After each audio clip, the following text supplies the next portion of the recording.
Comment devons-nous gérer nos ressources, tandis que nous approchons des temps de la fin? Quelle serait la meilleure stratégie de survie dans un monde qui nous échappe? Devons-nous nous retrancher dans un mode de survie, en pensant d'abord à notre propre subsistance? Un important principe institué par Jésus est de mettre Dieu en premier. À l'époque du ministère terrestre de Jésus, les gens luttaient avec des problèmes de vêtements, de logement, de nourriture, et avec les incertitudes de la vie, comme nous le faisons nous-mêmes.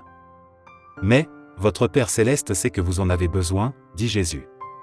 Recherchez d'abord le royaume et la justice de Dieu, et tout cela vous sera donné en plus. Matthieu 6 versets 32 et 33.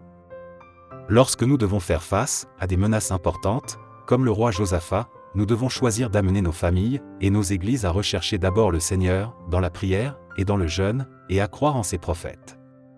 Le Seigneur combattra dans nos batailles. Les prophéties bibliques nous indiquent aussi qu'il est temps maintenant de simplifier la vie. Il viendra une période de détresse, telle qu'il n'y en aura pas eu de pareille, depuis qu'une nation existe jusqu'à cette époque-là, Daniel 12 verset 1. Bientôt, les fidèles croyants ne pourront plus vivre en société, parce qu'ils ne pourront plus acheter ni vendre. Et si finalement, tous les biens matériels doivent partir en fumée, comment devons-nous les utiliser, pendant qu'ils sont encore entre nos mains? C'est pendant que nous en avons encore le temps, que nous devons mettre en ordre nos affaires avec Dieu, régler nos dettes, et placer nos affections sur les choses d'en haut, en utilisant nos avoirs, pour dire aux autres ce que Dieu a préparé pour eux, et pour nous. C'est aujourd'hui que nos frères devraient diminuer leurs possessions, au lieu de les augmenter, nous dit Ellen G. White. Nous sommes sur le point d'entrer dans un pays meilleur, dans le pays céleste. Ne nous établissons donc pas sur la terre, mais ayons-y le moins d'attaches possible. Conseil à l'économe, page 63.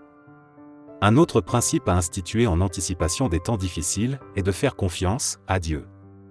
Jonathan, le fils du roi Saül, même confronté à un ennemi, supérieur en nombre, combattit et remporta la victoire, convaincu que Dieu peut sauver par un petit nombre, aussi bien que par un grand nombre. En contraste, David, à un certain moment de sa vie, ne sut pas faire confiance à la puissance de Dieu, et tomba dans la tentation de vérifier sa propre puissance. Le résultat fut désastreux. Est-ce que je fais confiance à Dieu, ou bien suis-je tenté de faire confiance au gouvernement, à un chef politique, à mon compte en banque, à des emplois bien payés, et à des investissements à haut rendement? Dieu a institué le système de la dîme, comme exercice de confiance, ainsi tu apprendras à toujours craindre l'Éternel, ton Dieu, Deutéronome 14 verset 23. Parce que tout sur la terre est transitoire et éphémère, apprenons maintenant comment vivre par la foi, en faisant totalement confiance à la providence divine.